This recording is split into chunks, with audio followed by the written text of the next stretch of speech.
ইসলামী আন্দোলন বাংলাদেশের মঞ্চে এবার নেই কোনো ব্যক্তির নাম, নেই অতিথির তালিকা, শুধু একটিই প্রতীক, একটিই বার্তা। এই ব্যতিক্রমী দৃষ্টিভঙ্গি আমাদের মনে করিয়ে দেয়, ব্যক্তি নয়, আদর্শই মুখ্য। নেতৃত্বের পরিচয় ব্যক্তি নয়, চিন্তা ও মূল্যবোধে। এভাবেই একটি প্রতীক হয়ে ওঠে একটি জাতির সম্ভাবনার মুখপাত্র। পরিকল্পনার এই পরিণত ভাবনা সত্যিই প্রশংসনীয় ও সমোপযোগী। এটি হলো আদর্শের প্রতি অঙ্গীকারের আধুনিক উপস্থাপন। ইসলামী আন্দোলন বাংলাদেশের মহাসমাবেশ ঐতিহাসিক সরওয়ার্দী উদ্যানে বক্তব্য দিচ্ছেন বাংলাদেশ জামাত ইসলামীর সেক্রেটারি জেনারেল অধ্যাপক মিয়া গোলাম পরোয়ার। জাতীয় ঐক্যে এ বক্তব্য মাইলফলক হয়ে থাকবে ইনশাআল্লাহ। বক্তব্য রাখছেন বাংলাদেশ জামাত ইসলামীর সংগ্রামী সেক্রেটারি জেনারেল সাবেক সংসদ সদস্য অধ্যাপক মিয়া গোলাম পরোয়ার।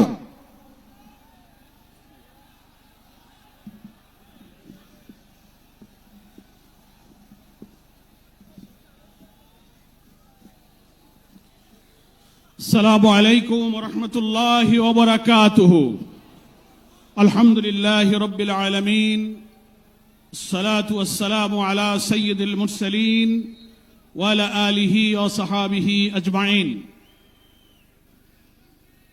ইসলামী আন্দোলন বাংলাদেশের উদ্যোগে আয়োজিত ঐতিহাসিক সরওয়ার্দী উদ্যানে আজকের এই জনসমুদ্রের সংগ্রামী সভাপতি,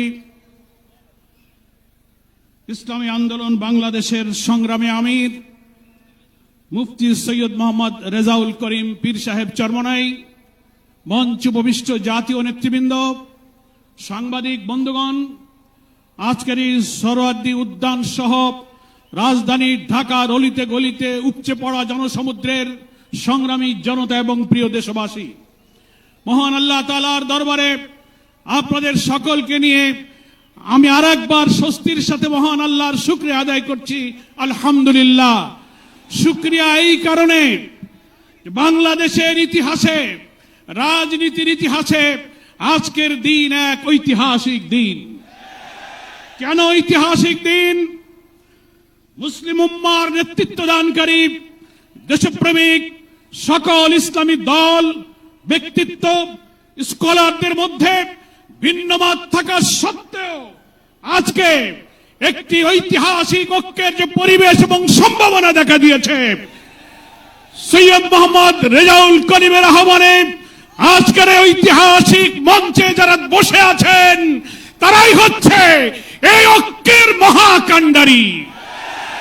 সংগ্রামী ভাইরা আমার, আজকে নেতৃবৃন্দের উপস্থিতি এবং পীর সাহেবের সংগ্রামী ভূমিকায় তিনি আজকে নতুন ইতিহাসের স্রষ্টা হয়ে ইতিহাসে তার নাম স্বর্ণাক্ষরে লেখা থাকবে। সংগ্রামী দেশবাসী ভাইরা, আমি অন্তর্বর্তীকালীন সরকারের প্রধান প্রফেসর ডক্টর মোহাম্মদ ইউনূস আপনাকে বলতে চাই, আপনিও ন্যাশনাল কনসেনসাস কমিশন যেটা হয়েছে তারও আপনি চেয়ারম্যান, তার কো চেয়ারম্যান করা হয়েছে প্রফেসর ডক্টর আলী রিয়াজকে।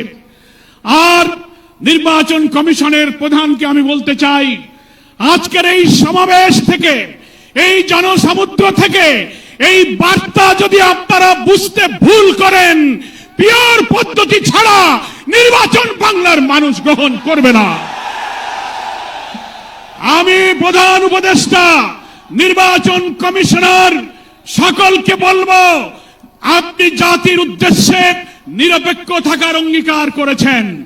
আপনার অঙ্গীকারের প্রতি আপনি সাবধান থাকবেন।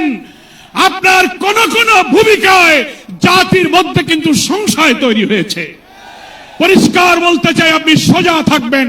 আমরা আমাদের জন্য, কোন দলের জন্য আপনার পক্ষপাতিত্ব চাই না। 2000 ছাত্র জনতার জীবন, হাজার হাজার মানুষের রক্ত, 17-18 বছরের মানুষকে ফাঁসি, অত্যাচার, জুলুম, রিমান্ড, ক্রসফায়ার দিয়ে আলেম ওলামা পীর মাশায়েখদের যে নির্বাচন করেছেন, সেই সংগ্রাম আমরা ব্যর্থ হতে দেব না।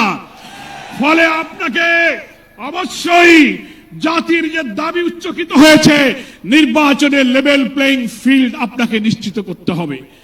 আপনি জাতির কাছে, জাতির উদ্দেশ্যে ভাষণে একটা কথা বলবেন, being a head of the government একটা কথা বলবেন, রাষ্ট্রীয় টেলিভিশনে একটা কথা বলবেন, কোন একটা দলের কাছে আলোচনায় গিয়ে সে কথা আপনি ভুলে যাবেন, এটা নিরপেক্ষতা ভঙ্গ হয়েছে।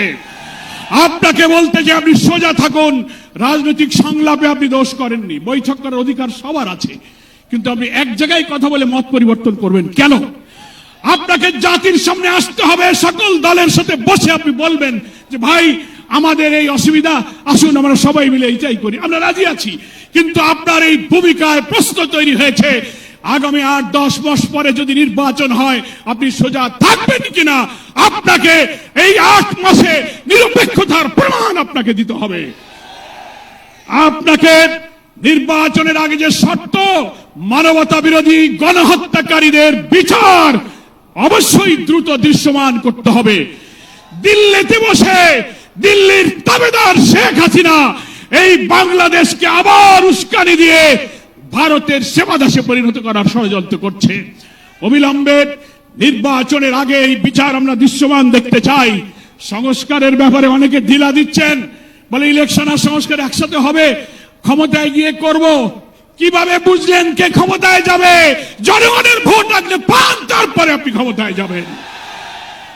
এই ফ্যাসিবাদী আমলের রাজনৈতিক সাংবিধানিক সরকারের যে কাঠামো তৈরি হয়েছে বাংলাদেশে, এই কাঠামো তছনছ করে দিয়ে নতুন বাংলাদেশের নতুন বন্দোবস্ত কাঠামোর জন্য অবশ্যই মৌলিক সংস্কার প্রয়োজন।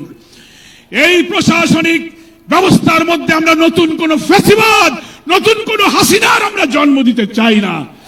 এই জন্য সংস্কার আমাদেরকে করতে হবে। আন্দোলনের শহীদ আহত যারা, তাদের চিকিৎসা এবং পুনর্বাসন করতে হবে। প্রবাসী 1,10,00,000 ভোটার, তাদেরকে ভোটাধিকারের ব্যাপারে আপনাকে নিশ্চিত করতে হবে। স্থানীয় সরকার নির্বাচন আগে দিতে হবে। জুলাই সনদ এবং ঘোষণাপত্র অবশ্যই, জুলাই বিপ্লবের বার্ষিকী আমরা 1 তারিখ থেকে 8ই আগস্ট পালন করব। এর মধ্যেই জুলাই সনদ এবং জুলাই ঘোষণাপত্র আপনাকে বাস্তবায়ন করতে হবে।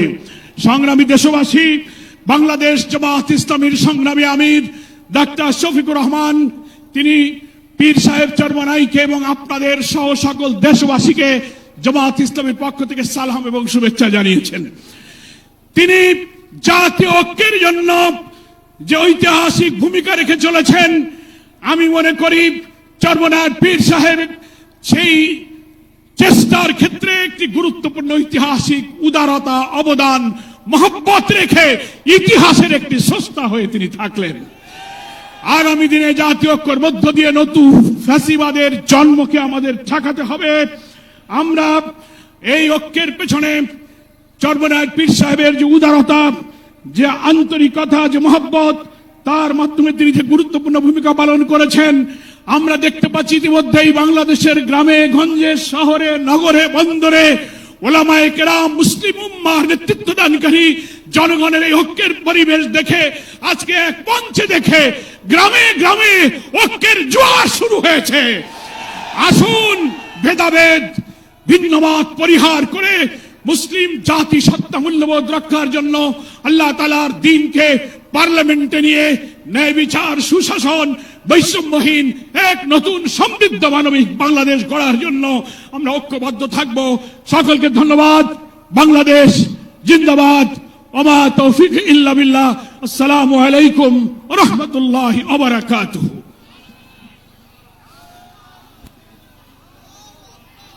সকলের হাতের হাত পাখা